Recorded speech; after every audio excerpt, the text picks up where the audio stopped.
Mars 99, au cœur de Melbourne, l'Albert Park a vécu ses dernières heures de tranquillité.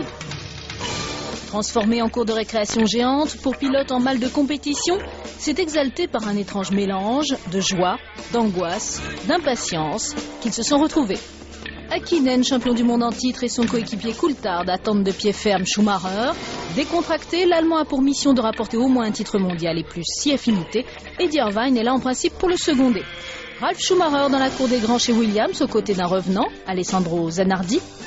Depuis son titre mondial 96, on le dit démotivé. Pourtant, Damoni l'a encore signé pour une saison. À ses côtés, Frentzen, qui doit se refaire une réputation. Pas de changement chez Benetton. Chez Sauber, en revanche, le coéquipier de Jean Alesi est désormais Pedro Diniz. Arrows compte un nouveau propriétaire, le prince Malik, aux côtés de Tom Walkinshaw. Pedro de la Rosa et Takagi sont les pilotes. Derrière ce sourire carnassier de Johnny Herbert se profilent de sérieux clients. Rubens Barrichello, le Brésilien, a chassé ses démons et les Stewart Ford sont en progression. Panis et Trulli ont toujours la tâche de mener à bien les Prost Peugeot. Les Minardi sont aux mains de Badoer et Marc Genet. Quant à Villeneuve, il a mis son titre mondial 97 au service de son meilleur ami et d'une toute nouvelle écurie, Bar, ex-Tyrrell.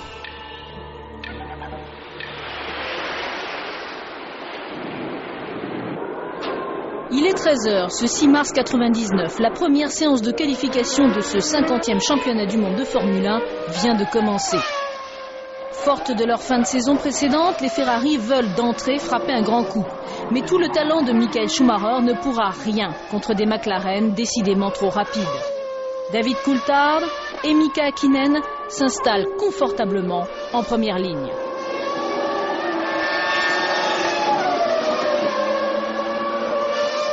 Le Finlandais, champion du monde en titre, compte presque une seconde d'avance sur les Ferrari.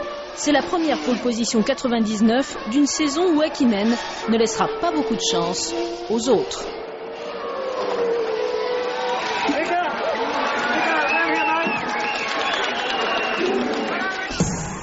Le premier Grand Prix de la saison démarre sur un couac. À l'extinction des feux rouges, les feux jaunes s'allument, le moteur de la voiture d'Herbert est en feu et un peu plus haut sur la grille, l'autre Stewart Ford, celle de Barrichello, est victime du même problème.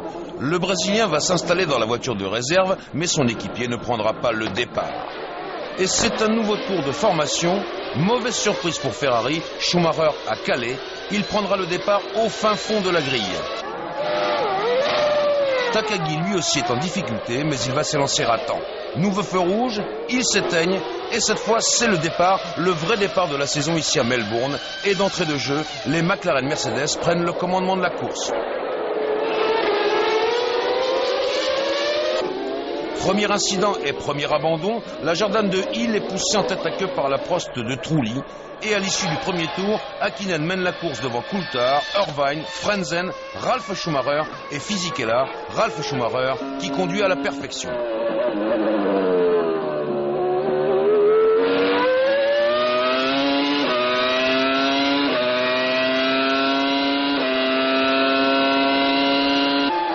Premier coup de théâtre de ce Grand Prix d'Australie, au 14e des 57 tours, Coulthard doit renoncer en panne de boîte de vitesse. Mais de l'autre côté de la piste, c'est beaucoup plus grave, la barre de Villeneuve se fracasse dans les rails de sécurité à la suite d'une rupture des fixations de son aileron. Heureusement, Villeneuve s'en tire sans mal. La voiture de sécurité entre en piste, le temps de dégager l'épave de Villeneuve. Häkkinen, Irvine et Frentzen sont regroupés en tête. 3 tours plus tard, la formation accélère, la voiture de sécurité entre dans les stands et c'est un nouveau départ. Häkkinen semble réagir moins bien que Irvine, la Ferrari monte à la hauteur de la McLaren Mercedes, les deux voitures sont côte à côte dans la ligne droite des stands et Häkkinen est enfermé. Irvine passe en tête devant Ralf Schumacher et Frentzen. Derrière, dans la mêlée, Fisichella et Trulli s'accrochent. Irvine compte désormais plusieurs longueurs d'avance sur Frentzen et sur Ralf Schumacher, qui se fait surprendre par Trulli. Hakkinen, qui a sombré dans le classement, perd plus de 20 secondes supplémentaires au stand pour faire vérifier son accélérateur. Il repart difficilement dans le peloton, tandis que Zanardi sort de la piste et abandonne, il était 13e.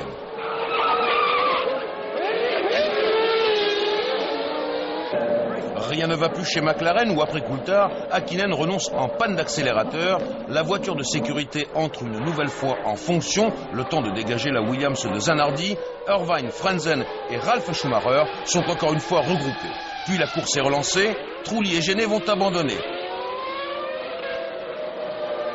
Sur l'autre Ferrari, Michael Schumacher est revenu en 4e position. Cette crevaison va le reléguer à la 12e place. Ici, Diniz abandonne sur rupture de la boîte de vitesse. Il n'y a plus de sauveur en course. Et là, c'est Wurz qui renonce. Suspension cassée. Barrichello avait prévu un arrêt. Il en fera 2 à cause de cette pénalité. Chez Ferrari, Schumacher est victime de problèmes de boîte de vitesse. Il veut s'arrêter, mais la boîte se remet à fonctionner et il poursuit sa route. Pour stopper finalement au tour suivant, il fermera la marche derrière les 2 Arros de Takagi et de la Rosa. Le jeune Espagnol est 6e, Barrichello est 5e.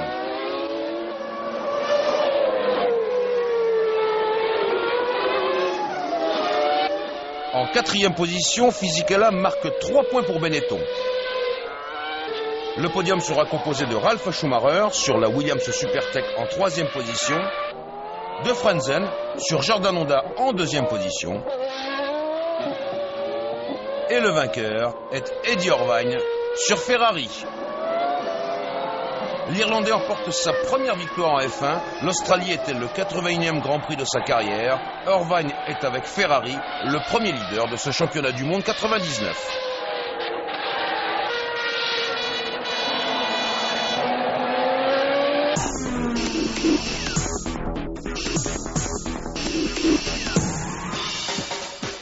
Au Brésil, 55 000 spectateurs sont venus encourager celui en qui ils ne croyaient plus. Mais l'enfant du pays, Rubens Barrichello, a terminé 5e en Australie, alors l'espoir fait de nouveau vibrer tout un peuple.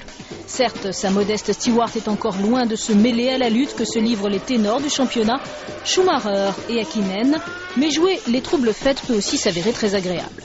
Réglage délicat pour piste difficile, Interlagos est aussi cette saison le baptême du feu pour 2 nouveaux venus. Le Français Stéphane Sarrazin qui remplace Luca Badoer chez Minardi. Quant à l'espoir brésilien Ricardo Zonta, victime d'une violente sortie de piste pendant les essais libres du samedi matin, il ne pourra faire le bonheur de ses admirateurs. Choqué, les tendons du pied sectionnés, aussitôt opéré, Zonta est immobilisé pour plusieurs semaines. Du coup, Barrichello est aussi déchaîné que la samba de son public. 3e temps, il devance Schumacher et confirme la bonne tenue des Stewart Ford. Un coup rude pour l'Allemand qui se retrouve en 2e ligne, derrière les 2 McLaren, mais surtout pointe à plus d'1 seconde de Mika Hakkinen. Le Finlandais, en pole position, la 12e de sa carrière, semble invincible, prêt à prendre sa revanche. 21 voitures seulement sur la grille car Zonta est forfait. Hakkinen en pole position à droite de l'écran. Coulthard à gauche. Coulthard qui cale et par miracle, tout le monde l'évite. Coulthard est poussé vers les stands. Hakkinen est déjà loin devant Barrichello, Schumacher et Irvine. Coulthard a pu démarrer, il entre en piste à la hauteur d'Hakkinen, Barrichello en profite pour attaquer et il passe en tête de la course. Dans les tribunes, c'est évidemment la samba, un Brésilien mène le Grand Prix du Brésil. C'est également un moment fort pour l'équipe Stewart, en tête d'un Grand Prix à la régulière. Premier incident notable, Wurz et Hill s'accrochent au freinage des S de Senna. Wurz ressort du bac à gravier et Hill va devoir s'arrêter à son stand pour abandonner.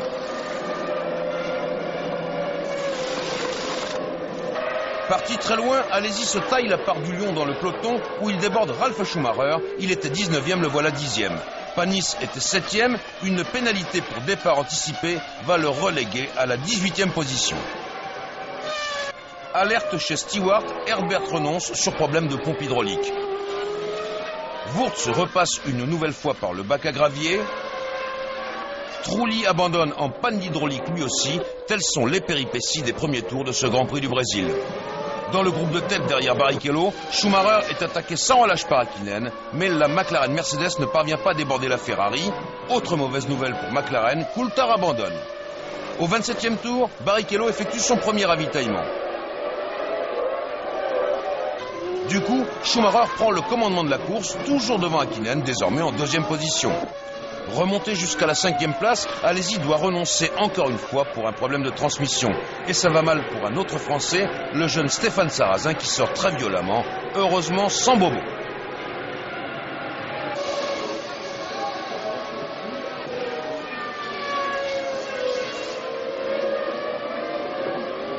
Derrière Schumacher et Häkkinen, la bagarre fait rage entre Irvine en 3e position et Barrichello qui revient vers le haut du classement après son ravitaillement, un Barrichello galvanisé par son public et qui obtient finalement gain de cause.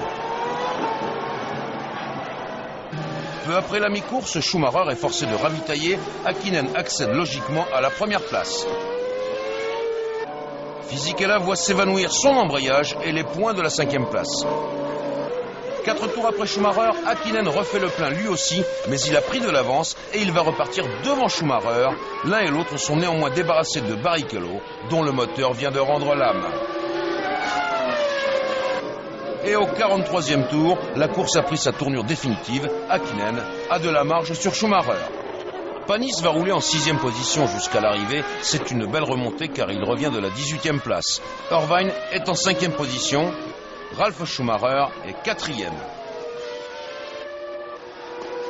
Frentzen termine à la 3e place sous le regard de Damon Hill qui se ravitaille.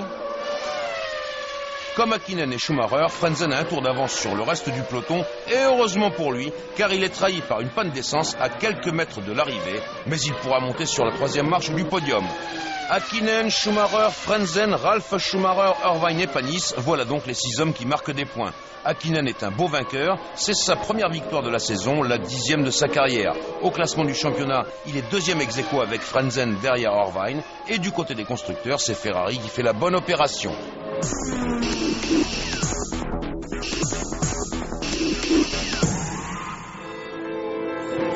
C'est une tradition, c'est sur le circuit Enzo et Dino Ferrari que débute chaque année la saison européenne de Formule 1. Désormais, c'est au rythme de tous les 15 jours, jusqu'en octobre, que se reconstituera cet éphémère village de haute technologie, camions ateliers, caravanes de luxe, destiné à abriter pilotes et mécaniciens. Sur la piste, ils sont 4 irréductibles à s'arracher les millièmes d'un chrono qui sans cesse se dérobe.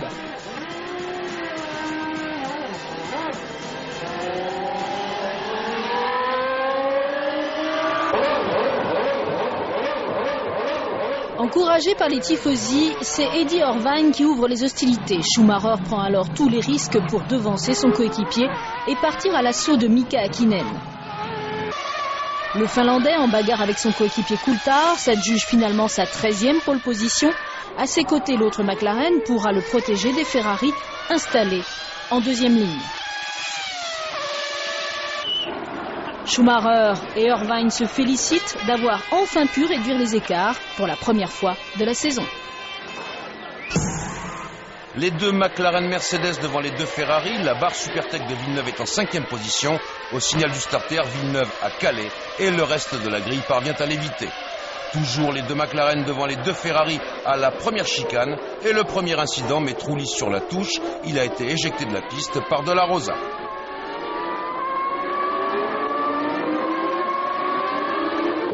Très vite, Häkkinen prend plusieurs longueurs d'avance sur Coulthard, lui-même largement devant Schumacher, alors que Irvine ferme la marche du groupe de chasse. Au 6e tour, De La Rosa s'accroche avec Wurz, Larose et la Benetton Supertech doivent abandonner.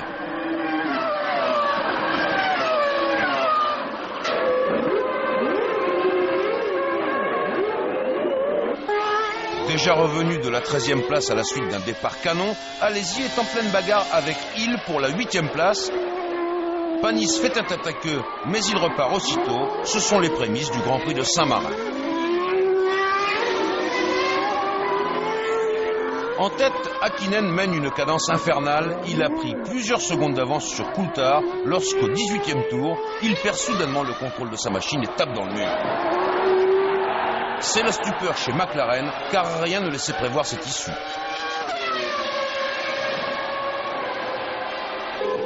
Voici donc Coulthard en tête de la course avec 3 secondes et 4 dixièmes d'avance sur Schumacher. Au centre du peloton et comme toujours, Alesi se révèle un formidable animateur. Le voici aux prises avec Fisichella et la Sauber va déborder la Benetton. Au fil des kilomètres, Michael Schumacher revient sensiblement sur Coulthard, dixième par dixième. Ralf Schumacher renonce, moteur cassé.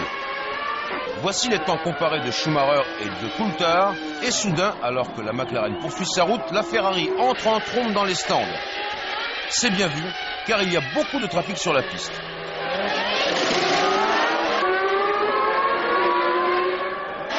Schumacher repart au bout de 6 secondes et 9 dixièmes. Coulthard s'arrête à son tour. Schumacher attaque. Coulthard va perdre des plumes dans son ravitaillement. 9 secondes et 2 dixièmes, c'est 2 secondes de plus que Schumacher. Et lorsque Coulthard sort des stands, Schumacher surgit et passe en tête. Au 36e des 62 tours, Schumacher a donc pris le commandement de la course. Coulthard est apparemment perturbé et chez Mercedes, on se pose des questions. Mais le pire est à venir, car Coulthard éprouve des difficultés dans le trafic, et même si Panis va se mettre en tête à queue pour le laisser passer, l'Écossais ne parvient pas à trancher dans le vif, à l'inverse de Schumacher qui attaque tant et plus. Schumacher a acquis une avance suffisante pour ravitailler une deuxième fois. Coulthard a enfin trouvé ses repères, mais c'est trop tard, Schumacher repart en tête au 45e tour.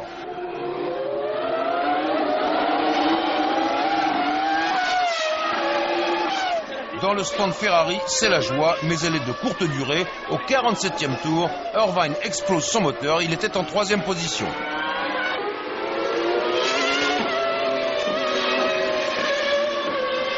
Eddie Jordan est satisfait, Frentzen prend la 3e place, pas pour longtemps. Frentzen est sorti sur l'huile répandue par la Ferrari d'Irvine.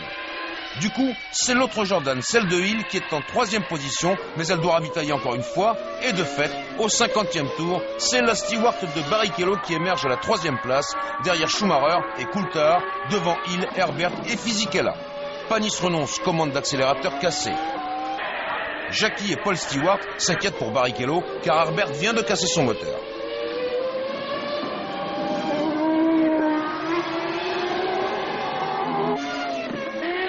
Sur la barre, Salo devra lui aussi renoncer moteur cassé après ce ravitaillement.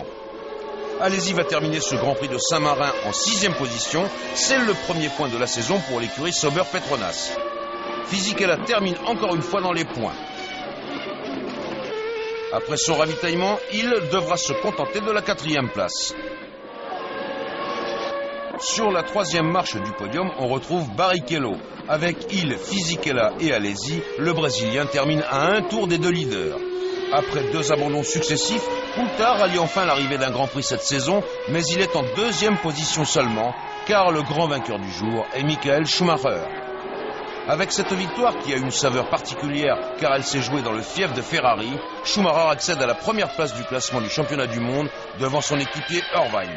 La Scuderia Ferrari s'échappe au classement des constructeurs avec 12 points d'avance sur McLaren Mercedes.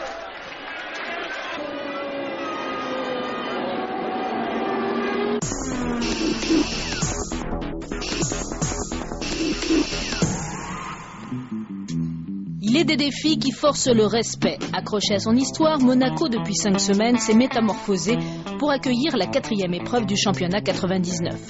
Dans les stands minuscules de la principauté, c'est aussi un véritable défi. Comment régler et améliorer les performances des monoplaces à l'abri des regards indiscrets? C'est tout l'art de savoir tirer la couverture au bon moment. Côté sportif, le défi est également copieux. Fort de ses 6 points d'avance au championnat, Michael Schumacher sait que cette séance de qualification est importante, car sur ce circuit étroit et tourmenté, rien ne vaut la pole position pour gagner. Meilleur temps, l'Allemand semble hors de portée, Häkkinen est débordé et ne peut faire mieux. Schumacher, en revanche, ne se gêne pas pour améliorer sa propre performance. C'est alors qu'Häkkinen tente le tout pour le tout sous drapeau jaune, mais avec un petit geste de la main pour signifier qu'il est conscient du danger. Le Finlandais signe sa 14e pole position, la 4e en 4 Grands Prix.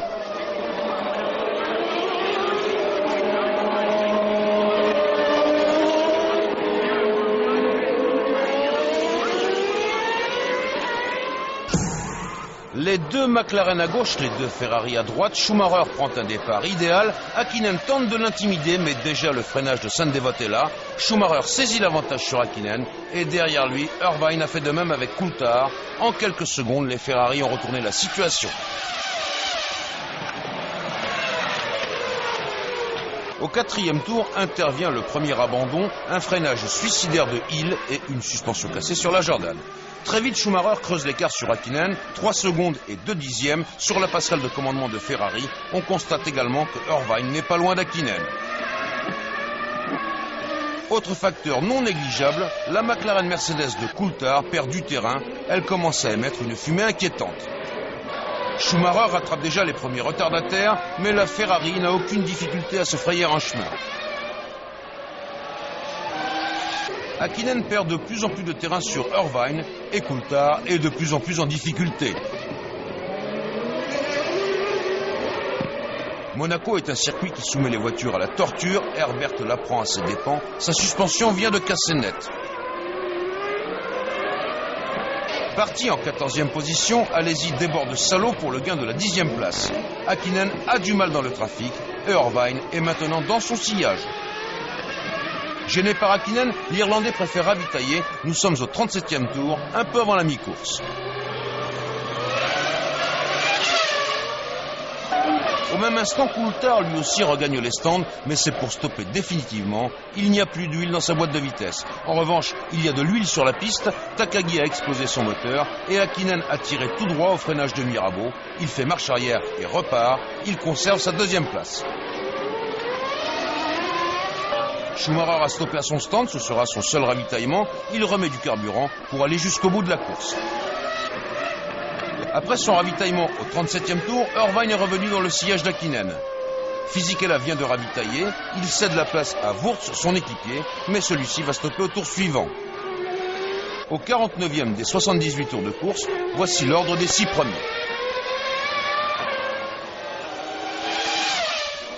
50e tour, Häkkinen ravitaille enfin, il était en 2e position.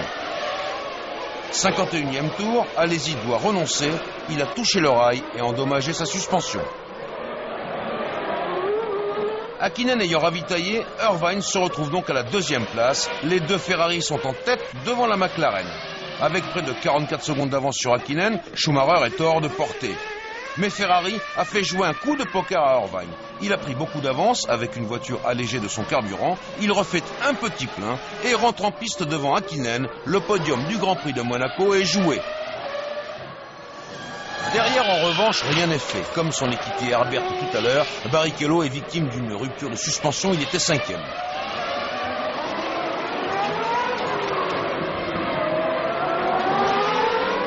Trulli tire tout droit au freinage de Sandevot. Il peut repartir, mais il a perdu une place. Quant à Barrichello, il a du mal à se remettre de sa déception. Benetton va placer ses 2 voitures à l'arrivée. Wurz est 6e et Fisichella 5e. Sur la seule Jordan rescapée, Frentzen est 4e. Häkkinen a limité les dégâts avec la 3e place, mais il est le grand perdant de Monaco cette année.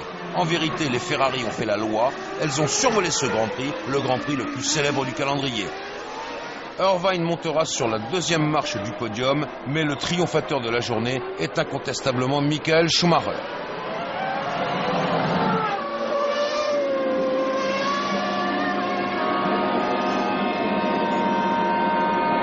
La parade des Ferrari est un symbole. C'est la première fois que la Scuderia effectue un doublé à Monaco en championnat du monde.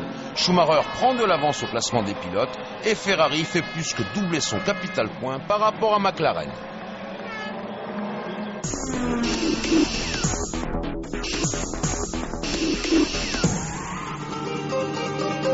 Lorsqu'elles arrivent en Espagne, les McLaren ne comptent qu'une seule victoire mais beaucoup d'espoir pour enrayer l'ascension des Ferrari.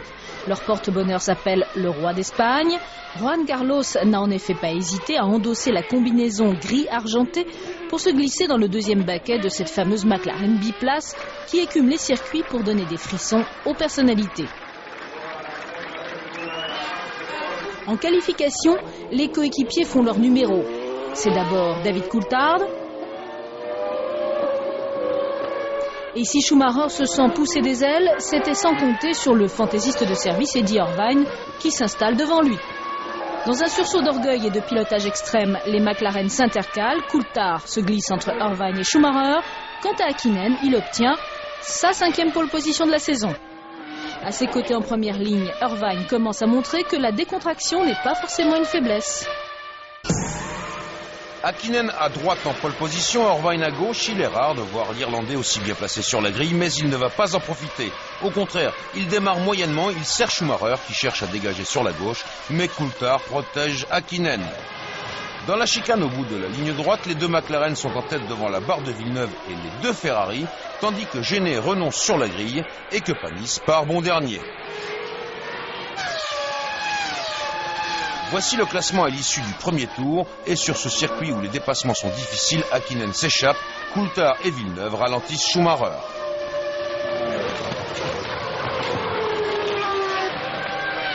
Toutes les équipes ont choisi une stratégie à 2 ravitaillements, et à partir du 22e tour, Irvine et Häkkinen lancent la vague des premiers arrêts dans les écuries de pointe.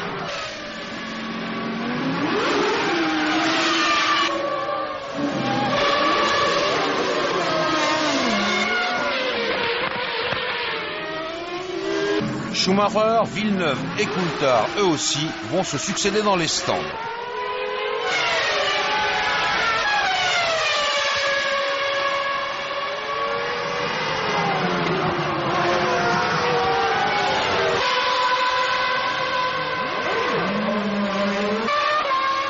Ça va mal pour les Français, après Panis, c'est Alesi qui abandonne.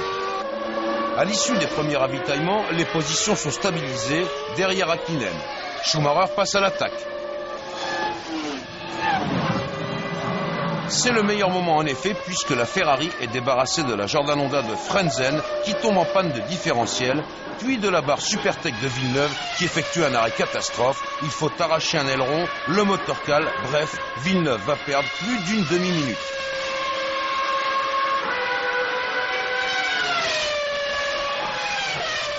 Sur l'autre barre, Salo n'a pas ce genre de problème.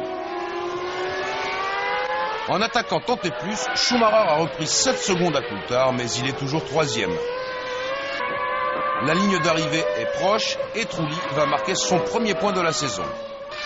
Ralf Schumacher est 5e, les Williams Supertech ne sont plus à leur meilleur niveau. Irvine est 4e et il paie d'une certaine façon son mauvais début de course. Schumacher, lui, n'a toujours pas lâché prise et il continue de faire le forcing jusque dans le dernier tour. Mais Coulthard en a vu d'autres et il ne se laissera pas impressionner. Quant à Häkkinen, il a effectué un parcours parfait. Il emporte en Espagne sa 2e victoire de la saison et il revient en 2e position derrière Schumacher au classement du championnat du monde.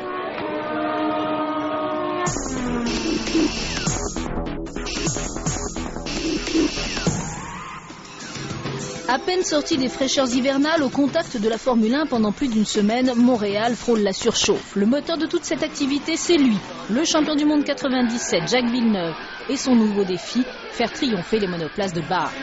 Tradition oblige, la plus grosse part de son gâteau d'anniversaire est venue couronner les 35 ans de Jean Alesi, aimablement écrasé par son coéquipier Diniz. Et comme après il fallait bien réparer les dégâts, Schumacher en a rajouté dans la délicatesse. Autre anniversaire, celui de Jackie Stewart. Lui, c'est le grand constructeur Ford qui le lui a fêté en rachetant son écurie le jour de ses 60 ans. Sur la piste du circuit Gilles Villeneuve, Schumacher semble invincible et pour cause. Sa Ferrari dispose d'un tout nouveau moteur pour les qualifications. L'Allemand se hisse sans peine en pole position, sa première de la saison, tandis que la 2e place, à ses côtés, fait l'objet d'une âpre dispute entre Häkkinen et Irvine.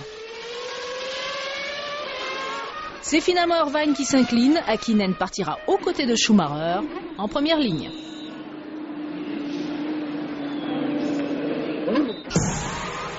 Schumacher en pole position à droite de l'écran, Häkkinen est à gauche et au signal du starter, Häkkinen parvient à garder sa place entre les deux Ferrari. Toutes les voitures abordent le premier virage, Trulli manque son freinage et part en tête à queue sur l'herbe pour revenir sur la piste et écharper Alesi et Barrichello. La Prost Peugeot est détruite. Voici la scène au ralenti avec le coup de volant de Trulli. La Sauber d'Alesi n'ira pas plus loin et la Stewart de Barrichello devra abandonner quelques tours plus tard.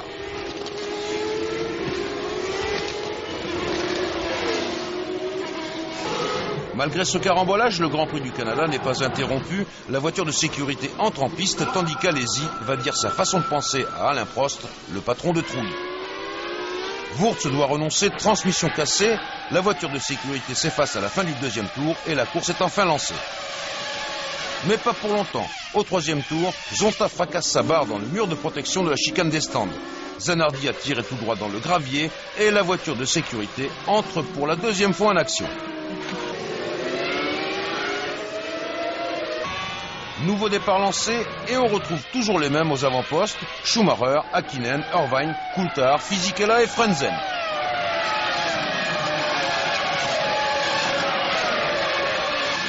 Après ce round d'observation, Schumacher commence à forcer la cadence et il se détache légèrement d'Häkkinen et d'Irvine. Mais il va devoir ralentir car il, à son tour, tape dans le célèbre mur de la chicane. Frentzen et Herbert sont en bagarre pour la 6e place. Coup de théâtre au 30e tour, après Zonta et Hill, c'est Schumacher qui tape dans le mur et détruit sa Ferrari. Le pilote allemand s'en veut énormément, il le sait, cette erreur est l'un des premiers tournants de la course au titre mondial.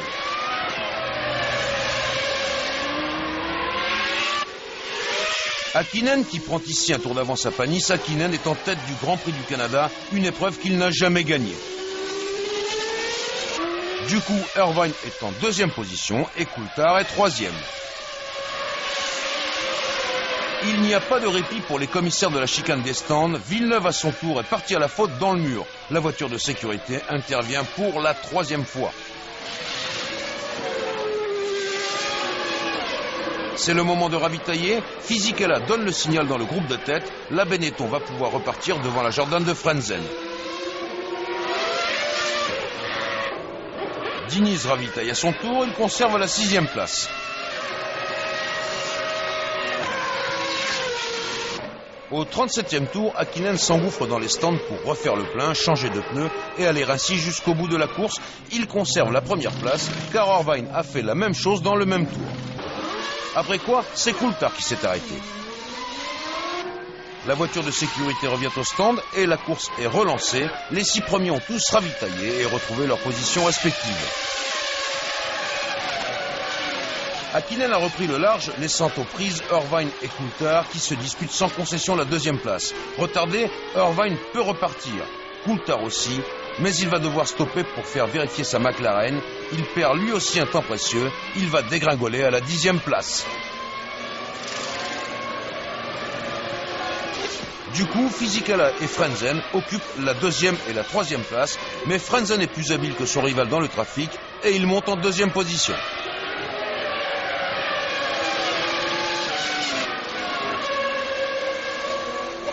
Surexcité, Irvine est reparti à l'attaque. Ça chauffe avec Herbert dans l'équipe Stewart, on commence à s'inquiéter.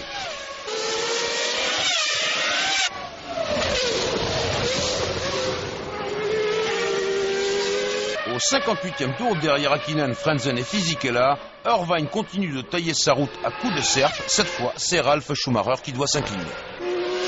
Dernier coup de théâtre effrayant, Frentzen part violemment dans le décor, il a cassé un disque de frein, il reste 3 tours à parcourir et la voiture de sécurité entre une dernière fois en action. Frentzen est extrait de son cockpit avec quelques contusions, heureusement sans gravité. C'est le dernier tour du Grand Prix du Canada sous les ordres de la voiture de sécurité, c'est une première dans l'histoire de la F1. Häkkinen a course gagnée devant Fisichella et Irvine. C'est aussi un rebondissement dans le déroulement de la saison. Si Ferrari conserve la 1re place du classement des constructeurs, Häkkinen détrône Schumacher et devient le leader du classement des pilotes.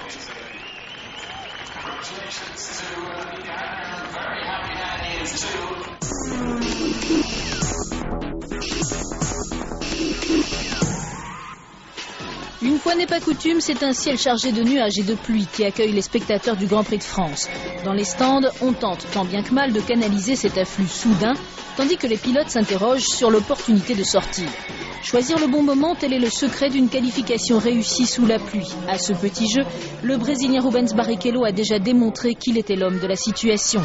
Un sens ciné de la météo, doublé d'une habileté diabolique, le propulse en pole position, suivi par un autre magicien des pistes humides, Jean Alesi, qui partira en première ligne à ses côtés. Le tableau n'aurait pas été complet sans l'excellente performance d'Olivier Panis, 3e. Au grand désespoir des ténors du championnat qui ont patienté dans leur stand dans l'espoir d'une fugace éclaircie qui n'est jamais arrivée. Schumacher est 6e, Pierre Häkkinen ne fait pas mieux que le 14e chrono. Ce sera l'un des rares faux pas en qualification cette saison pour le Finlandais. Chez Stewart, en revanche, cette première pole position, la deuxième pour Barrichello, déclenche une véritable hystérie collective. Barrichello à gauche, Alesi à droite, la piste est sèche à l'instant du départ. Le Brésilien et le Français profitent à merveille de leur position sur la première ligne.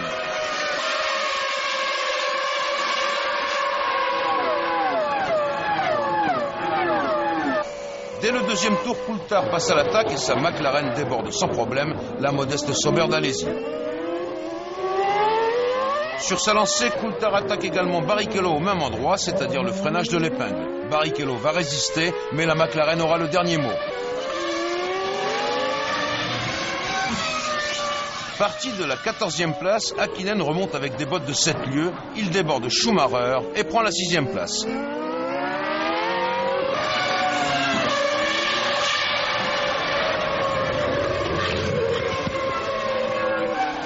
Au même instant, Coulthard renonce sur panne électrique et on retrouve Barrichello devant Alesi et Frentzen au commandement de la course. Il était 14e, 6e, 4e, le voilà en lice pour la 3e place. Häkkinen fait donner à sa machine tout ce qu'elle peut et Frentzen va s'incliner. En moins de 15 tours, Häkkinen est revenu à 5 secondes des leaders. Il attaque maintenant Alesi pour le gain de la 2e place. Les deux hommes vont jusqu'à la limite, mais Alesi doit s'incliner. Reste Barrichello devant à moins de 3 secondes. Häkkinen va en faire une bouchée lorsque soudain la pluie se met à tomber. Irvine est aussitôt dans les stands, mais ses pneus pluie ne sont pas prêts. Il perd plus de 15 secondes. Derrière Irvine, c'est la ruée dans les stands pour Alesi, Häkkinen, Barrichello et Schumacher.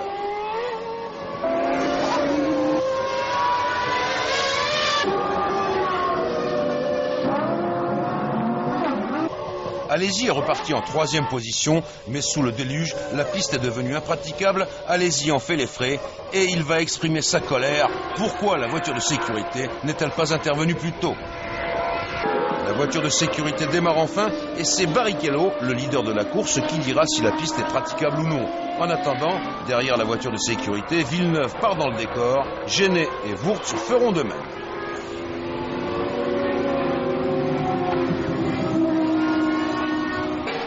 Au bout de 10 tours à ce rythme, la course est relancée. Barrichello repart en tête devant Häkkinen, Frentzen et Schumacher. L'écart est très serré.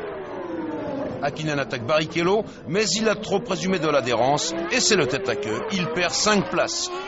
Schumacher en profite pour sonner la charge. Il va déborder Frentzen.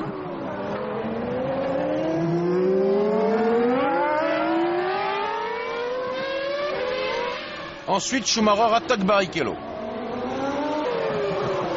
Mais Barrichello résiste. Et puis, il s'incline.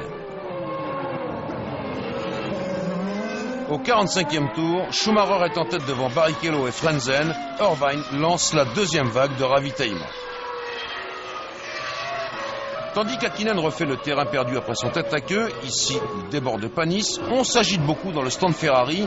Ignazio Lunetta, l'ingénieur de Schumacher, tient en main l'objet du délit, un volant neuf, car Schumacher a du mal à changer ses vitesses. Le pilote allemand stoppe au 54e tour, mais il perd 5 places.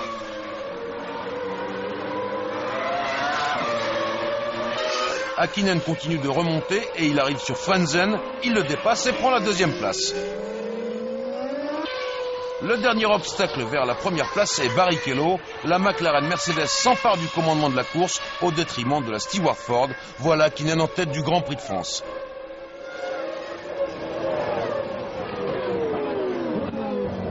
Häkkinen premier, Barrichello 2e. Frentzen est en 3e position, mais soudain il ralentit.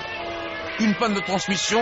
C'est l'abandon? Non, Frentzen manipule ses vitesses, il enclenche un programme de secours, la Jordan repart tambour battant, heureusement pour elle, car la Ferrari de Schumacher était déjà là. Dernier ravitaillement pour Häkkinen, c'est en principe une formalité, il reste 8 tours de course. Mais Frentzen a retrouvé des ailes et au moment où Häkkinen sort des stands, la Jordan Honda souffle la première place à la McLaren. Barrichello ravitaille en même temps qu'Häkkinen, il repart devant Schumacher. Un Schumacher littéralement déchaîné qui vise la 3e place. Mais il va lui falloir dépasser à la fois Barrichello et Ralf Schumacher, son frère, et il n'y parviendra pas. Ralf lui oppose une résistance en béton.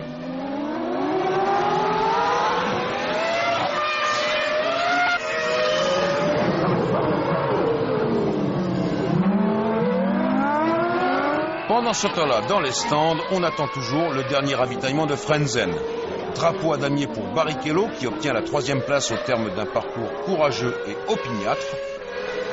Drapeau à damier pour Häkkinen, 2e au terme d'une remontée exceptionnelle depuis la 14e place. Mais la surprise du chef, la voilà, Frentzen n'a pas ravitaillé, il a risqué la panne d'essence, il a joué le tout pour le tout et il en est récompensé. Il gagne le Grand Prix de France, le plus beau Grand Prix de la saison. C'est la 2e victoire de la carrière de Frentzen, c'est également la 2e victoire de l'écurie Jordan. Au classement du championnat, c'est le statu quo. Häkkinen est leader chez les pilotes et Ferrari chez les constructeurs.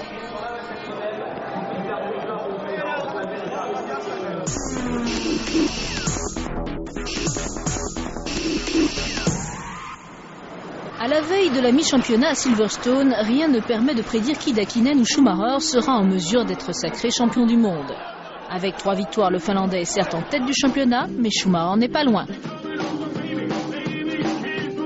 Et puis les troubles faits ne se gênent pas pour bousculer la hiérarchie des anciens. Ainsi chez Jordan, on ne manque pas de fêter comme il se doit la victoire de Frentzen au Grand Prix de France. Persuadé qu'il ne s'agit que d'un début. Pendant les essais pourtant, Häkkinen et Schumacher ont vite repris le dessus. Avec une insolente facilité, Häkkinen propulse sa McLaren en pole position pour la 6e fois en 8 Grands Prix. McLaren désormais détenue à 40% par Daimler-Benz. Quant à Schumacher, il doit s'arracher pour accrocher la première ligne et devancer Coulthard, 3e.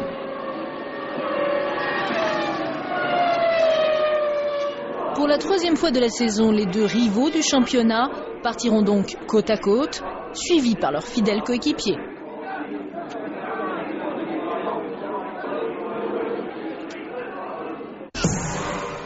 Häkkinen est à droite sur l'écran, Schumacher est à gauche. Dans le fond de la grille, les drapeaux jaunes indiquent que des voitures n'ont pas démarré. La piste est bloquée.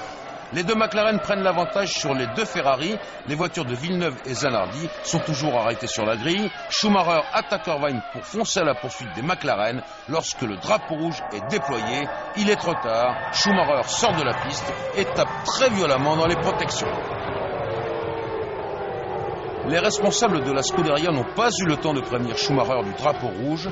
Ces images montrent que la Ferrari a été victime d'un problème de frein. C'est une rupture mécanique qui est à l'origine de l'accident. Schumacher veut s'extraire de son cockpit, mais il y renonce. Il a compris qu'il était blessé, sa jambe droite est fracturée.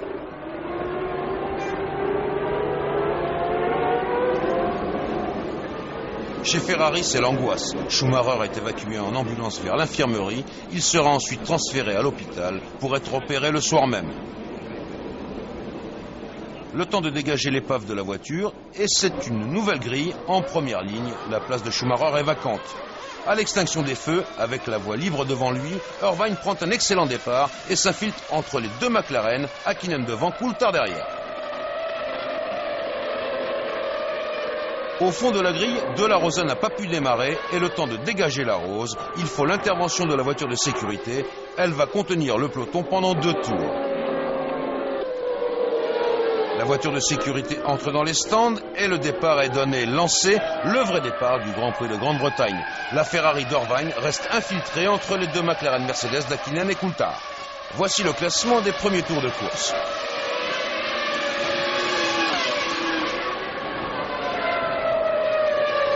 Damon Hill, dont on a annoncé la retraite au soir de ce Grand Prix, démontre qu'il peut faire encore mieux que de la figuration.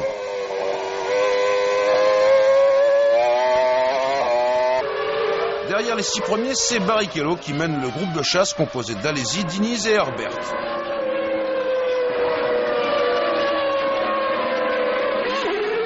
Entre le 20e et le 24e tour se déroulent les premiers ravitaillements.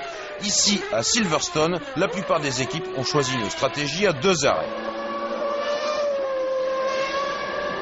Et quelquefois, la course se déroule dans les stands, comme ici, entre Ralf Schumacher et Frentzen. Leader de la course, Häkkinen ravitaille au 25e tour. Irvine en 2e position calque sa course sur Häkkinen. Il stoppe au 26e tour. Et d'extrême justesse, Coulthard prend la tête du Grand Prix. Häkkinen est donc en 3e position, c'est logique, mais ce qu'il est moins, c'est qu'il revient au tour suivant dans les stands avec un problème à la roue avant droite. Et de fait, Coulthard est en tête du Grand Prix de Grande-Bretagne, car Häkkinen continue de perdre des secondes. Chez McLaren Mercedes, on cherche la panne, on ne l'a pas trouvée. Derrière Coulthard, Irvine est en 2e position. Häkkinen est en fait reparti pour découvrir aussitôt où était le problème de sa McLaren. Ce n'était pas la roue avant droite, c'était la roue arrière gauche, elle était mal fixée. Superbe réflexe, Häkkinen contrôle sa machine dans la courbe de Woodcote et rentre au stand K1K sur 3 roues. Il est en 17e position lorsqu'il s'arrête et il va perdre encore une demi-minute. Il sombre à la dernière place du classement.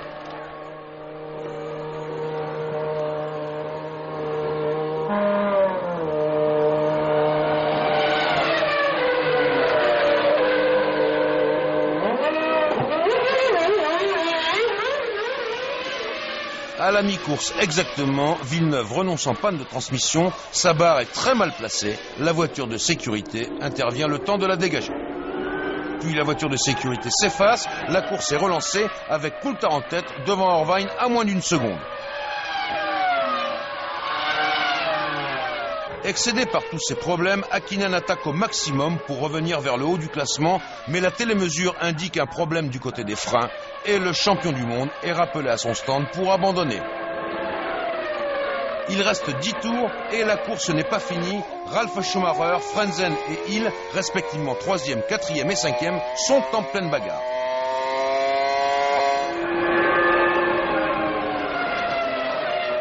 Même chose pour Coulthard en tête du Grand Prix et qui est toujours sous la menace directe d'Irvine dans le stand McLaren. On tremble pour David. Mais Coulthard est sauvé par le drapeau à damier et il emporte son premier Grand Prix de la saison.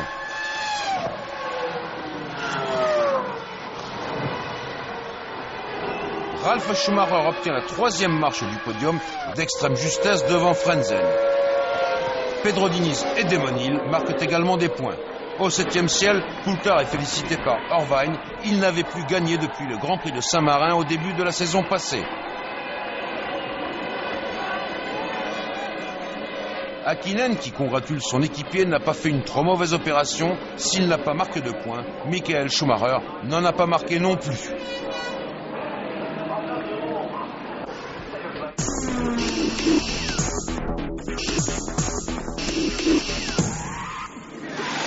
En Autriche, un blond finlandais peut en cacher un autre. Malgré son faux pas en Grande-Bretagne, en l'absence de Schumacher, Häkkinen a bien l'intention d'engranger un maximum de points pour conforter son avance. Insensible à la responsabilité qui repose sur ses épaules, l'autre finlandais, Mika Salo, a pour objectif, lui, d'assurer le meilleur intérim possible de Schumacher et aider Eddie Irvine, sur qui désormais repose un mince espoir de titre mondial, constructeur au minimum, puisque Ferrari dispose de 2 points d'avance sur McLaren. Dès le début des qualifications d'ailleurs, les Ferrari affichent leurs prétentions. Elles s'installent en première ligne alors que le moteur faiblissant de la McLaren d'Häkkinen oblige le Finlandais à rentrer à pied au stand pour se glisser dans le baquet de sa voiture de rechange. Coulthard en profite pour se hisser devant, mais Häkkinen remet très vite les chronos à l'heure. Il décroche sa 7e pole position. On imagine mal comment la victoire peut échapper aux flèches d'argent en première ligne pour la 4e fois de la saison devant des pilotes Ferrari que l'on imagine déstabilisés par la violence de l'absence de Schumacher. Häkkinen en pole position est à droite, Coulthard à gauche et à l'extinction des feux, Häkkinen démarre en tête, pas de problème au premier virage.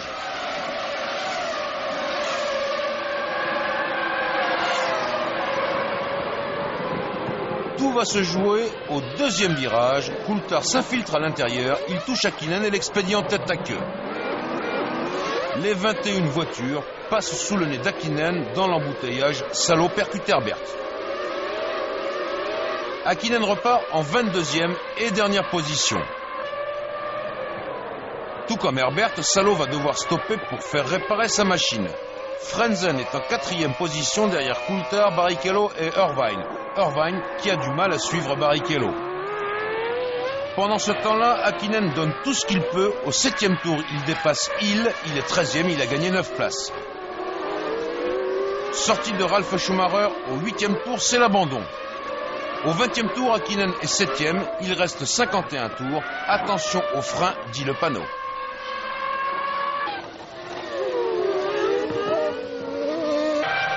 « 36e tour, abandon de Zanardi en panne d'essence. 38e tour, parmi les voitures de tête, Barrichello ravitaille. Toutes les équipes ont opté pour un seul arrêt. 39e tour, c'est Coulthard qui est au stand. Irvine passe donc au commandement de la course. Il n'a toujours pas ravitaillé.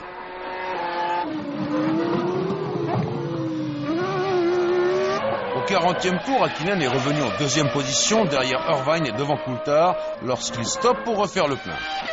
Irvine a près de 20 secondes d'avance sur Coulthard. Irvine s'arrête enfin au 44e tour. Avec une voiture allégée, il a pris assez d'avance pour repartir en tête. Häkkinen réussit à déloger Barrichello et reprend la 3e place. Allez-y renonce en panne d'essence, ça va mal chez Sauber. Barrichello casse son moteur et Fisichella aussi. Du coup, Diniz entre dans les points à la 6e place.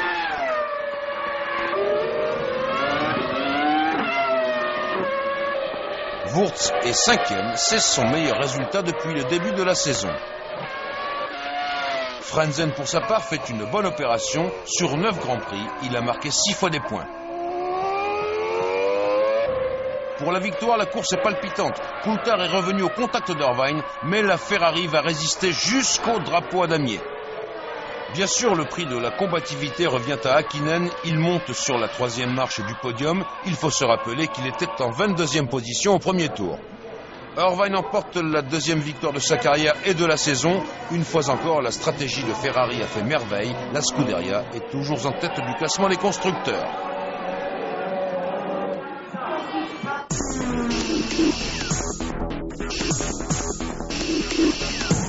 C'est une tradition, l'unique entrée du circuit d'Hockenheim permet au public d'acclamer les pilotes qui, tôt le matin, arrivent décontractés au point de conduire eux-mêmes leur véhicule.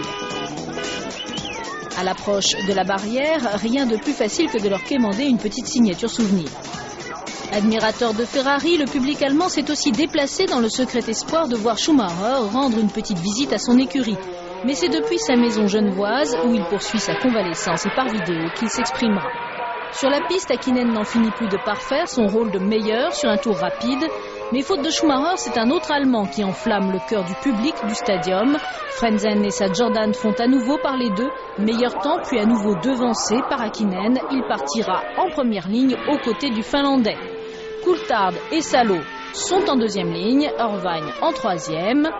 Mika Häkkinen a le moral gonflé à bloc. Il vient de signer la 18e pole position de sa carrière, la 100e pour McLaren.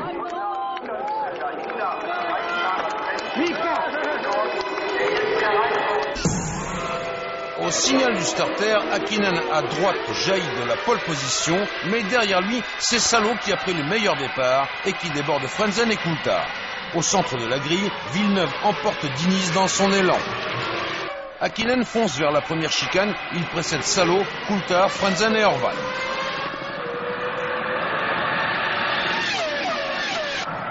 La première chicane passe sans problème.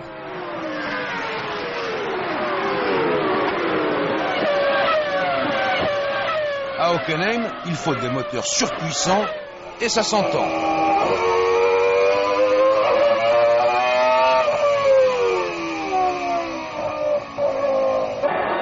Chacun a pris ses repères, Salo est talonné par Coulthard et Barrichello déborde Frentzen. Sur l'autre Jordan, Damon Hill navigue en 8e position, mais il commence à avoir des problèmes de frein.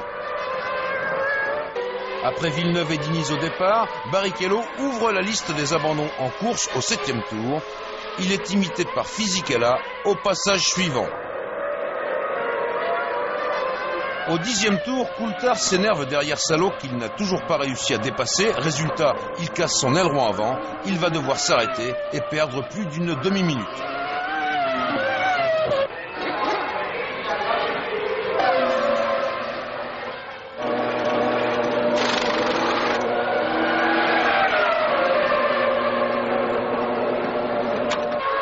Au même instant que Coulthard, Trulli doit renoncer, moteur cassé. Démonil est à nouveau hors de la piste et il va renoncer lui aussi. A l'inverse de Coulthard, Irvine garde son calme. Il navigue en 4e position derrière Häkkinen, Salo et Frentzen.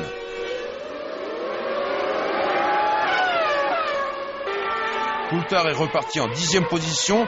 Il court-circuite une chicane pour dépasser Panis.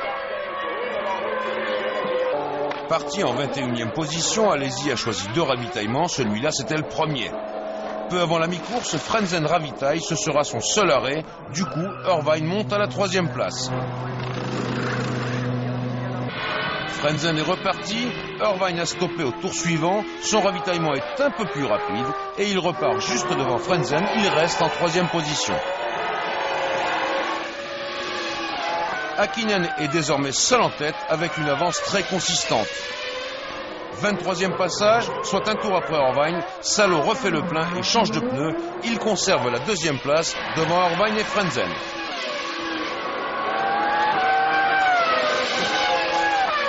Au 24e tour, Häkkinen s'arrête enfin, il a de la marge. Pourtant, un grain de sable vient enrayer la mécanique du stand McLaren. Impossible d'accoupler la voiture à la réserve de carburant. Il faut changer de pompe. Häkkinen perd près de 25 secondes. Et l'imprévisible se produit. Salo débouche en tête du Grand Prix d'Allemagne devant Irvine. Ça va mal chez McLaren. Coulthard écope d'une pénalité pour franchissement de chicane irrégulier. Häkkinen revient à peine à la 4e place. Les 2 Ferrari sont en tête. Salo a reçu la consigne, il a laissé passer Irvine. Häkkinen est revenu en 3e position lorsqu'il perd le contrôle de sa voiture. L'accident est effroyable. L'angoisse étreint Erja Häkkinen, la femme du champion, mais non, tout va bien. Coulthard effectue la pénalité qui lui a été infligée. Les Ferrari ne sont pas tranquilles pour autant. Frentzen sonne la charge à moins de 6 secondes. Panis est revenu en 6e position. Il va marquer un point. Coulthard bat le record du tour, mais il est trop tard. Il restera 5e. Ralf Schumacher est 4e. Il était 11e sur la grille. C'est une belle performance. Pour la 4e fois depuis le début de l'année, Frentzen va monter sur le podium d'un Grand Prix. C'est le pilote le plus régulier de la saison. Quant au Ferrari, eh bien c'est tout simplement un triomphe en Allemagne sur le territoire des McLaren Mercedes. Irvine emporte sa 3e victoire de la saison et plus important encore, il arrache la première place du classement du championnat du monde à Häkkinen. Après avoir effectué un intérim chez Barr au début de la saison, Salo s'avère chez Ferrari, un précieux équipier pour Irvine. La Scuderia compte désormais 16 points d'avance au classement du championnat devant l'équipe McLaren.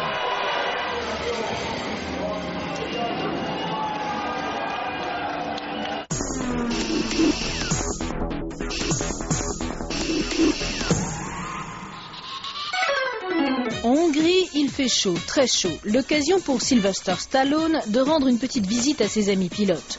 Depuis la saison dernière, il s'était fait plus discret, car le projet de long métrage autour de la Formule 1 n'en finit pas d'être reporté. Malgré ses 8 points de retard sur Irvine, c'est avec une certaine sérénité que Mika Häkkinen s'était lancé sur le tourniquet du Hungaroring. Il s'installe pour la 19e fois de sa carrière en pole position. Derrière lui, Irvine, puis David Coulthard, et enfin Giancarlo Fisichella complète les 2 premières lignes de la grille de départ de cette 11e épreuve de la saison. C'est également à Budapest que Jean Alesi a annoncé son intention de quitter Sauber, déclenchant ainsi le début des hostilités sur le fond des transferts.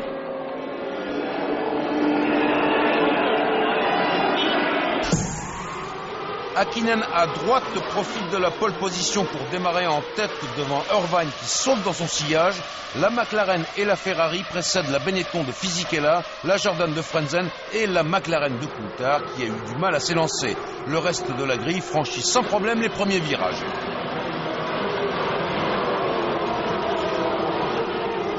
Très vite, Häkkinen gagne une avance substantielle, le groupe de chasse est déjà distancé.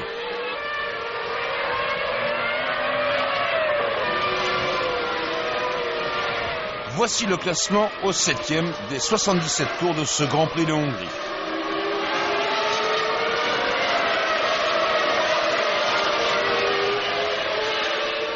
Au 11e tour, Zanardi ouvre la liste des abandons, différentiel cassé.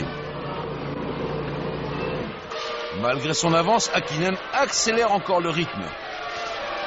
Sur l'autre Ferrari, Salo est très loin, il s'était qualifié en 18e position et déjà il doit concéder un tour de retard. Sur ce tourniquet de Budapest, il faudra effectuer 2 ravitaillements. Parmi les hommes de tête, Fisichella a été le premier au stand avant Irvine et Coulthard qui repart en 3e position.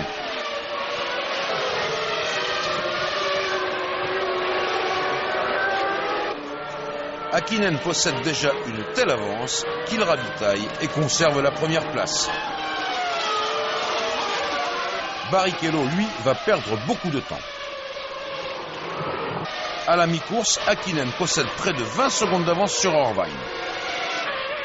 Coulthard est 3e.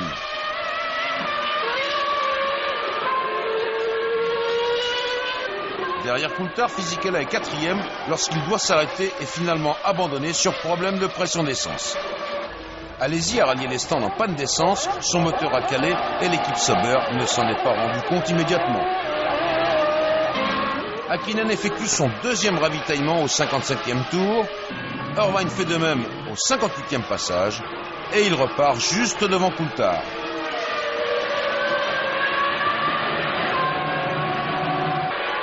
Sauf circonstance exceptionnelle, Häkkinen a course gagnée. Mais en revanche, pour la 2e place, tout reste à faire. Irvine est talonné par Coulthard à moins d'1 seconde. La pression est trop forte, Irvine part à la faute. Il revient sur la piste, mais Coulthard est passé en 2e position.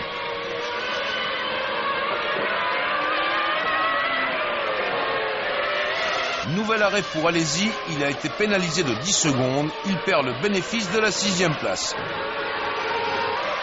À 3 tours de l'arrivée, Häkkinen fonce vers la victoire et Alési tombe en panne d'essence encore une fois. Son divorce avec l'équipe Sauber est consommé. À près d'1 minute d'Hékkinen, il va marquer le point de la 6e place. Barrichello est 5e. Pour la 4e fois de la saison, Frentzen est 4e. En 3e position, Irvine limite les dégâts. Il va pouvoir conserver la première place du classement du championnat du monde. Coulthard a effectué un beau Grand Prix. Il assure le doublé de l'équipe McLaren-Mercedes. Le grand vainqueur du jour est évidemment Mika Häkkinen. Il emporte sa 4e victoire de la saison, une victoire qui lui permet de remonter à 2 points d'Irvine. L'équipe McLaren-Mercedes revient quant à elle à 4 points de la Scuderia Ferrari.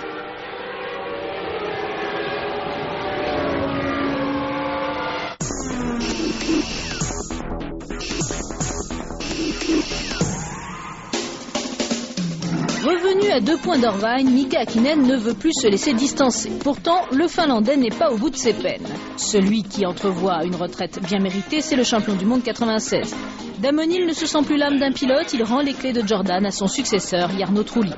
Du coup, chez Prost, rien ne s'oppose à la révélation des pilotes 2000, Jean Alesi, Nick Heidfeld, le jeune espoir, formé chez McLaren. La Belgique, c'est aussi le fond du gouffre pour Barr. Jacques Villeneuve, puis Ricardo Zonta sortent de la piste au même endroit, à la sortie du virage le plus dangereux du championnat, le célèbre raidillon de l'eau rouge. Villeneuve qui détient le triste record des abandons de la saison 99, 11 sur 11 Grands Prix.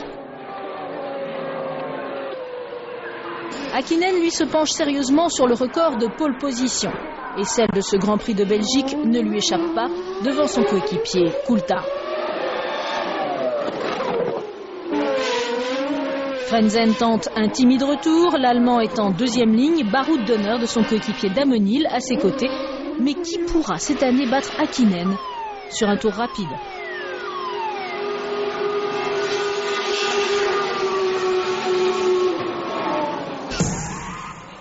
Häkkinen est à gauche, Coulthard à droite. La voiture d'Häkkinen avance imperceptiblement. Le Finlandais freine. Extinction des feux et Coulthard réussit le meilleur départ. Häkkinen parvient à relancer sa machine. La caméra de Frentzen enregistre le contact entre les deux McLaren.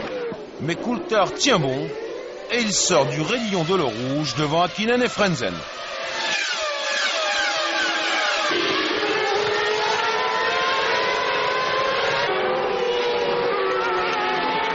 Voici le classement de la course durant les 15 premiers tours.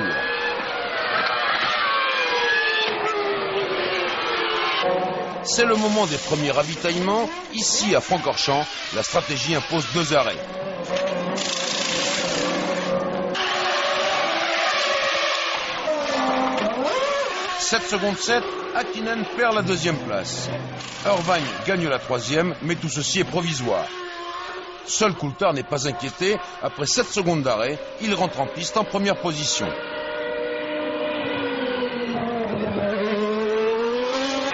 Le raidillon fait une nouvelle victime, c'est Pedro Diniz, mais il est indemne. Alesi et Barrichello se battent pour la 9e place, ils prennent un tour à Wurz, le duel durera toute la course et Alesi en sortira vainqueur. Zanardi est 5e à l'instant où il ravitaille, c'est son meilleur classement de la saison. Il reste 22 tours et Coulthard possède près de 8 secondes d'avance sur Häkkinen. Frentzen navigue en solitaire à la 3e place, tout comme Irvine à la 4e place.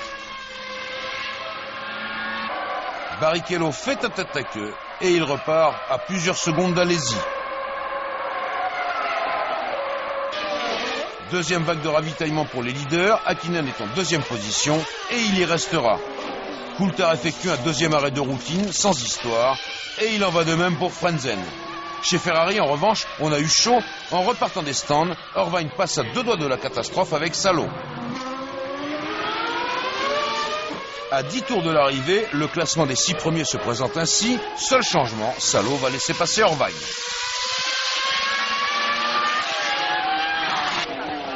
Genet, Wurz et Villeneuve ferment la marche du classement. Damon Hill, en 6e position, va marquer 1 point. Il est précédé par Ralf Schumacher. Irvine est 4e, c'est un résultat sans éclat. Il perd la première place du classement du championnat du monde. Dernier tour avec Frentzen, il est 3e, c'est un abonné au podium des Grands Prix cette saison. Coulthard passe la ligne d'arrivée en vainqueur, il emporte sa 2e victoire cette année.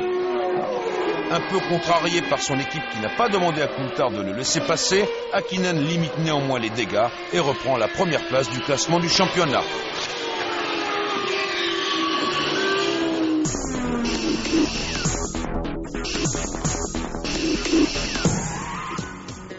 En Italie, à Monza, les tifosi sont en ébullition. Schumacher va-t-il réapparaître avant la fin du championnat pour soutenir Eddie Irvine, désormais devancé d'1 point par Häkkinen?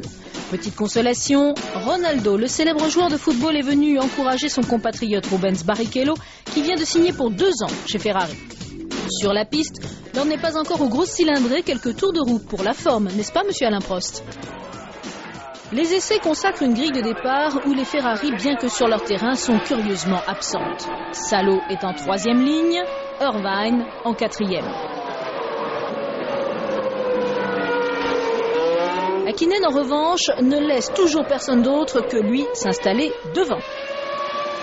À ses côtés, Frentzen est mathématiquement dans la course au titre mondial, de même que Coulthard. Quant à Alessandro Zanardi, il signe devant ses compatriotes sa meilleure qualification depuis son retour en Formule 1. Encore faut-il qu'il obtienne quelques résultats. Pour Häkkinen, pas de souci, voici sa 11e pole position en 13 Grands Prix.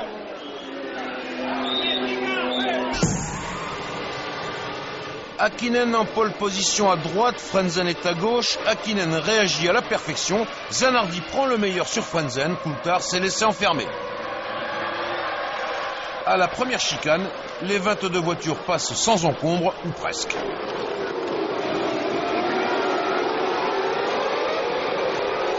À la chicane Ascari, Häkkinen est toujours en tête. Frentzen a débordé Zanardi qui est troisième devant Coulthard et Ralf Schumacher. Les mêmes à l'entrée de la célèbre parabolique, Coulthard a perdu 2 places au profit de Ralf Schumacher et de Salo. Deuxième tour est déjà un abandon de marque, celui de Fisichella qui a perdu le contrôle de sa Benetton. 10e tour, affrontement direct entre Coulthard et Barrichello. Coulthard perd encore une place. Les positions des 6 premiers de ce Grand Prix d'Italie vont se stabiliser après que Zanardi ait cédé sa place à son équipier Ralf Schumacher. Häkkinen est donc largement en tête devant Frentzen, Ralf Schumacher, Zanardi, Salo et Barrichello. À l'autre bout du classement, la bagarre fait rage. Takagi met un terme à la course de Badoer. Zonta tombe une nouvelle fois en panne, il n'a plus de frein. Coup de théâtre au 30e tour, Häkkinen part en tête à queue à la première chicane et cale son moteur. Il ne pourra pas repartir. Le champion du monde est désespéré.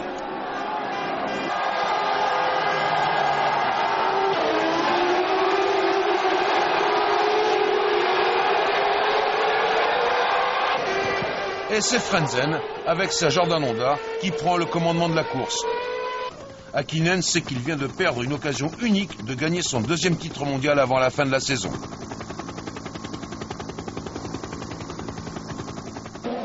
Au 35e tour, Frentzen a opéré le seul ravitaillement que l'équipe Jordan a prévu pour lui.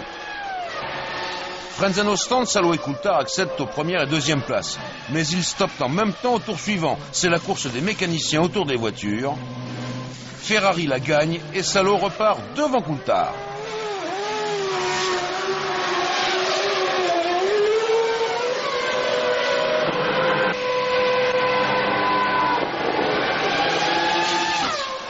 Villeneuve a visiblement des problèmes de frein, mais il sera à l'arrivée. Barrichello et Coulthard se retrouvent une nouvelle fois à l'abordage, mais Coulthard ne passe pas. Salo est 3e, Barrichello 4e et Coulthard 5e. Ralf Schumacher va rallier l'arrivée en 2e position. C'est son meilleur résultat cette année, le meilleur résultat de l'équipe Williams Supertech. Le grand vainqueur, le voici, c'est Frentzen. Il emporte sa 3e victoire en Grand Prix, sa 2e victoire cette saison. Il reprend à Coulthard le 3e rang du classement du championnat du monde et surtout, il se replace dans la course au titre.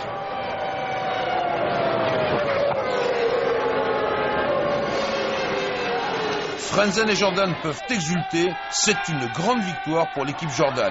En 6e position, il y a Irvine qui a marqué un point et qui est donc ex aequo avec Häkkinen. Le championnat du monde est complètement relancé.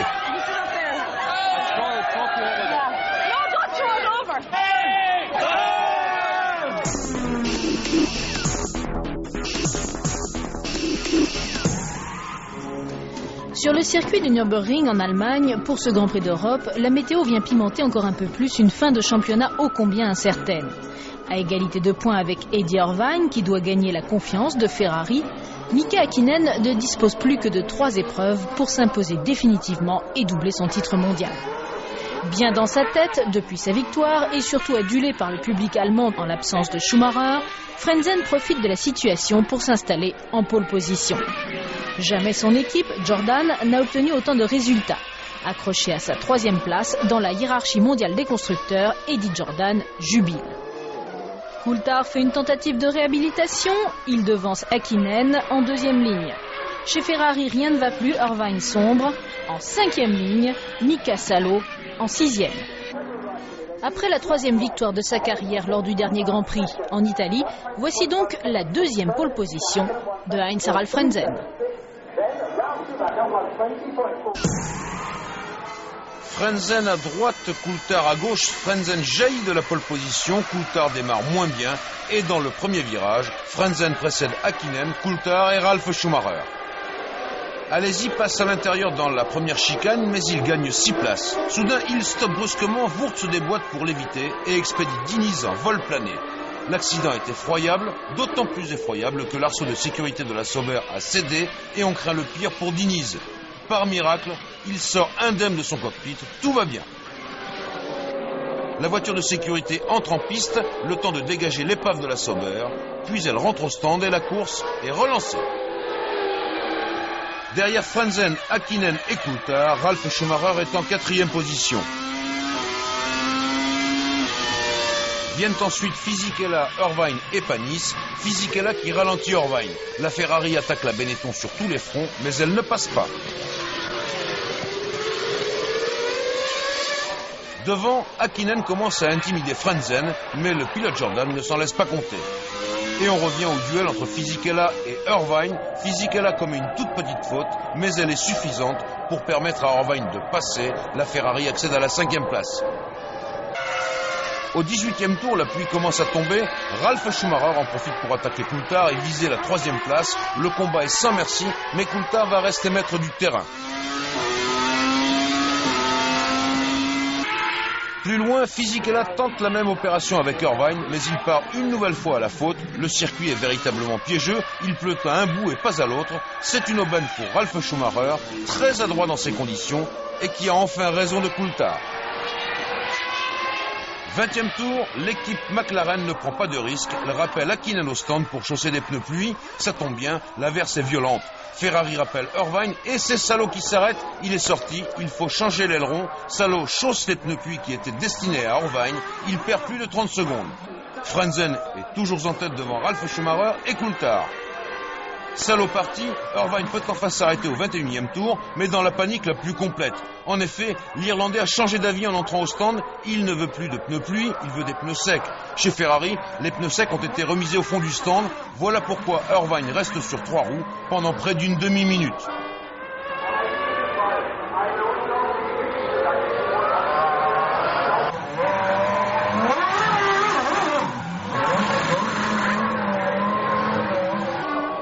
Au 23e tour, le classement s'établit ainsi.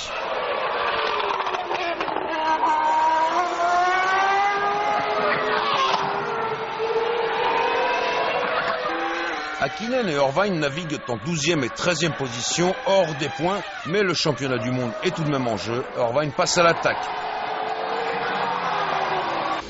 Ralf Schumacher est toujours 2e lorsqu'il ravitaille. Il conserve des pneus secs.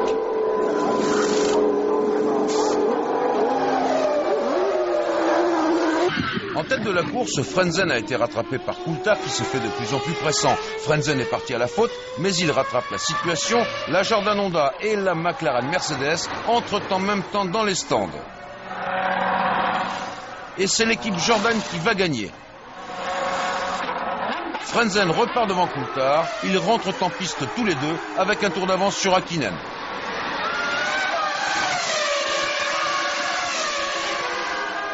Coup de théâtre au début du 33e tour, à peine sorti des stands, Frentzen tombe en panne et renonce. Son classement au championnat du monde va s'en ressentir. Au 33e tour par conséquent, Coulthard prend le commandement du Grand Prix d'Europe. À cet instant, Häkkinen est 12e à un tour. Il protège Coulthard de Ralf Schumacher, mais la pluie retombe à nouveau et Ralf prend l'avantage.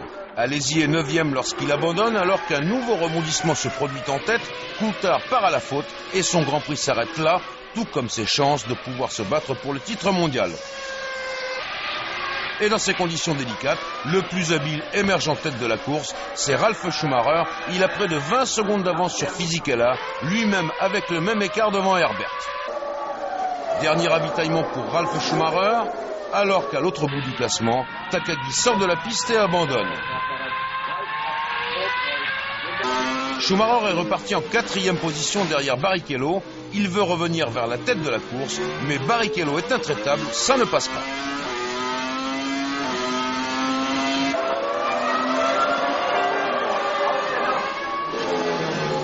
Abandon de Salo en panne de frein, il n'a pas pu aider Irvine.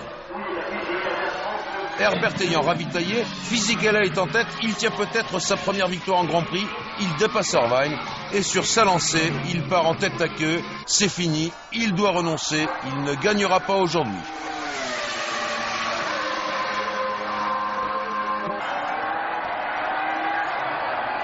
Ralf Schumacher a donc récupéré la première place, mais il vient de crever. C'est le dernier rebondissement de ce Grand Prix d'Europe qui n'en a pas manqué.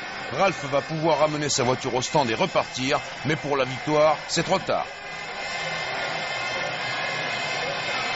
50e tour, Herbert débouche en tête de la course. Il reste 9 voitures en piste. La deuxième place de Trulli va faire du bien à l'équipe Prost-Peugeot.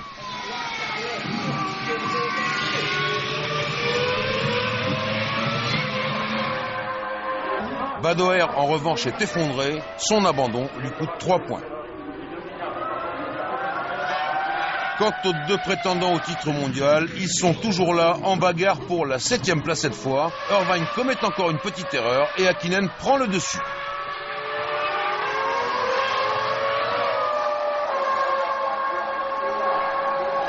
Avec l'abandon de Villeneuve et le dépassement de Genet, Häkkinen va marquer les 2 points de la 5e place. Ralf Schumacher est 4e. La tension est extrême chez Prost-Peugeot, car Barrichello menace la 2e place de Trulli. Chez Stewart Ford, on suit de près cet affrontement en même temps que les derniers kilomètres d'Herbert.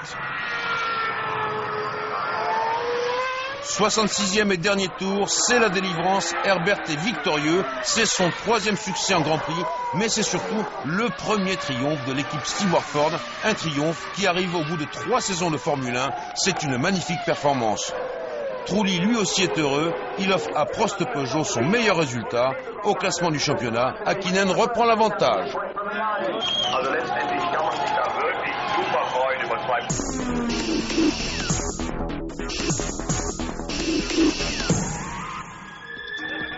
De l'exotisme à revendre. Pour la première fois de son histoire, les Formule 1 font escale en Malaisie. À quelques 70 km de Kuala Lumpur, la capitale, le circuit ultra-moderne de Sepang développe 5 km 542, mais sera surtout le théâtre d'une véritable dramatique autour de Ferrari. Retour du héros, victoire et déclassement en prime. Accueil chaleureux et bonne surprise. Après le naufrage de la Scuderia en course lors du Grand Prix d'Europe, l'écurie italienne a donc persuadé son pilote fétiche de la nécessité d'anticiper son retour. C'est ainsi que Schumacher est revenu au moment où on ne l'attendait plus, 14 semaines après son terrible accident. Quelques tours de piste et déjà il imprime courage et talent en se hissant en pole position. Face à cette tornade rouge, les McLaren sont terriblement absentes. Accablé par la chaleur, Häkkinen, 4e, ne parvient pas à se hisser à la hauteur des Ferrari. Il rend quelques dixièmes à son coéquipier Coulthard qui signe le 3e temps, mais surtout plus d'1 seconde à Schumacher.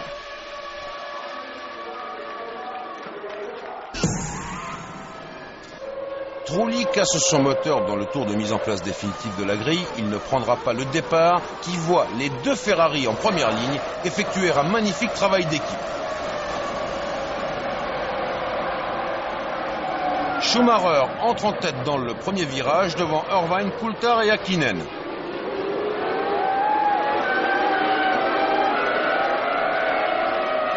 Fisichella a cassé sa suspension, il repartira dernier à 4 tours. Les 2 Ferrari sont talonnés par les 2 McLaren Mercedes et au 4e tour, Schumacher joue à fond la carte de la Scuderia, il laisse passer Irvine. Coulthard a bien vu la manœuvre, il attaque aussitôt Schumacher et il passe en force.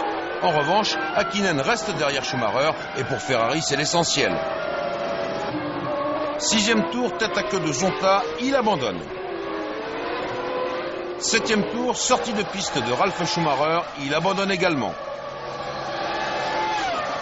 Häkkinen n'a toujours pas trouvé la faille dans la défense de Michael Schumacher. Au 11e tour, le classement s'établit ainsi.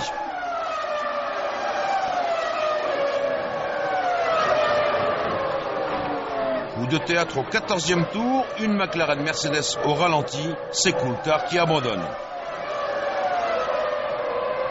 Voilà donc Irvine largement en tête devant Schumacher et Häkkinen.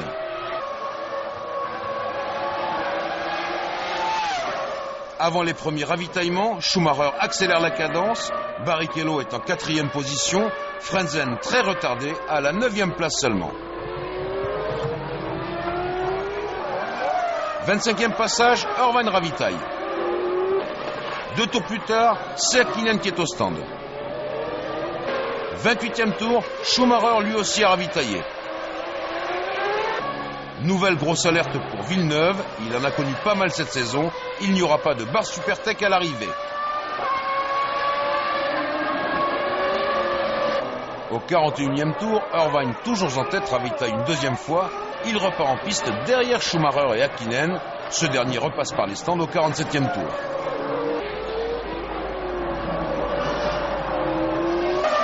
Les positions sont stabilisées, mais Schumacher n'a pas encore effectué son deuxième ravitaillement comme Irvine et Häkkinen. Parti en 15e position, Alesi est 7e.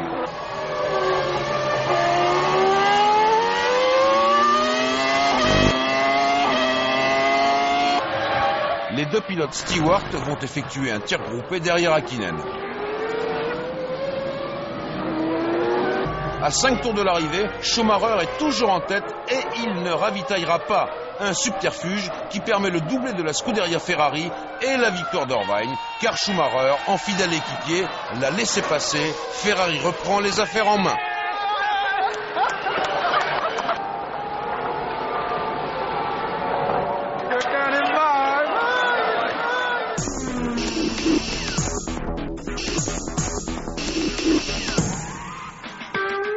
Arrivé au Japon en passant par la place de la Concorde, chez Ferrari on respire. Blanchi par le tribunal d'appel, réintégré aux premières et deuxièmes places du Grand Prix de Malaisie, c'est finalement à Suzuka, sur cette ultime course de la saison, que se joueront donc les titres mondiaux. 4 points séparent Irvine en tête et Häkkinen. Le Finlandais n'a plus le choix, il doit gagner. Irvine, lui, est nerveux. Une sortie de piste, heureusement sans gravité, le rétrograde tout de même en 3e ligne avec Olivier Panis à ses côtés. Coulthard, sur qui reposent tous les espoirs de McLaren pour le titre constructeur, ne fait pas mieux que le 3e chrono. Alors devant, comme au plus beau jour du début de saison, Häkkinen est aux prises avec Schumacher. Mais le Finlandais est vite débordé. Schumacher signe la 23e pole position de sa carrière, la 3e pour ce championnat 99. Eddie Irvine est livré à lui-même, car depuis la pole position, l'objectif de Schumacher est clair. Il doit avant tout préserver le titre constructeur que Ferrari n'a pas remporté depuis 83. Schumacher à droite en pole position, Häkkinen à gauche et c'est le Finlandais qui prend le meilleur départ. Il entre en tête dans le premier virage devant Schumacher et Panis qui lui aussi a superbement démarré.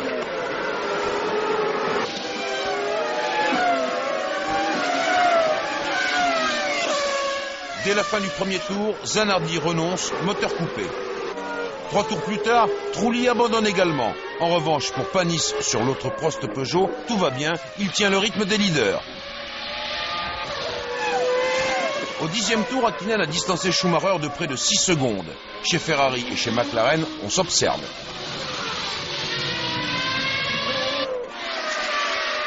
Damon Hill sort de la piste avant de reprendre le contrôle de sa voiture. C'est une page qui se tourne. Damon livre son dernier Grand Prix. Il prendra sa retraite au soir de Suzuka. Panis ravitaille pour la première fois au 16e tour. Toutes les équipes ont prévu 2 arrêts pendant ce Grand Prix du Japon. Chez McLaren, on se prépare à accueillir Häkkinen. Il stoppe au 19e tour.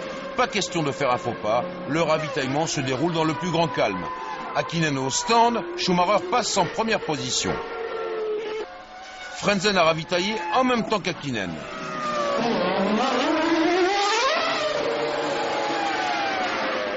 Catastrophe pour Panis qui était pourtant très bien placé. Il doit renoncer en panne d'alternateur.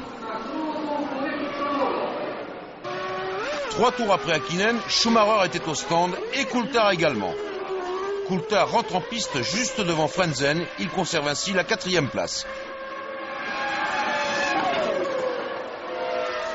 Enfin, au 23e tour, Irvine ravitaille également et il repart derrière Coulthard. Pour l'instant, Häkkinen est champion du monde et McLaren aussi.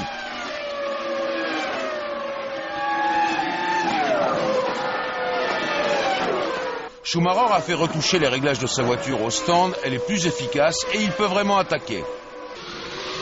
Le sort bascule au 34e tour. Coulthard sort de la piste et tape violemment. Il va devoir stopper pour réparer. Il est encore 3e, mais pas pour longtemps.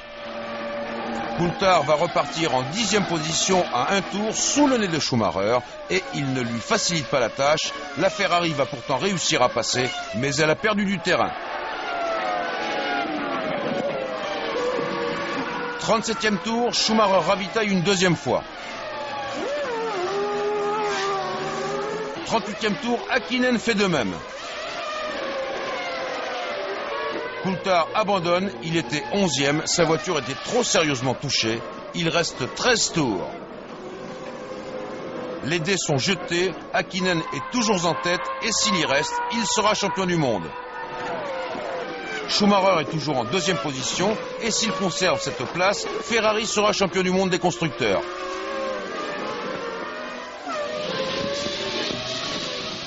Alesi est en vue de l'arrivée, il va marquer 1 point.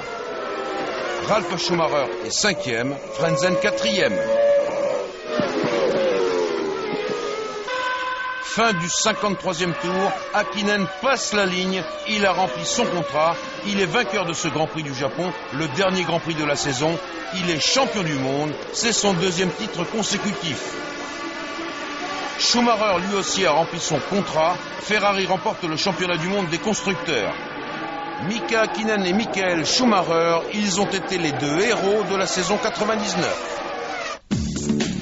11 pole positions, 5 victoires, c'est le palmarès du champion du monde cette année.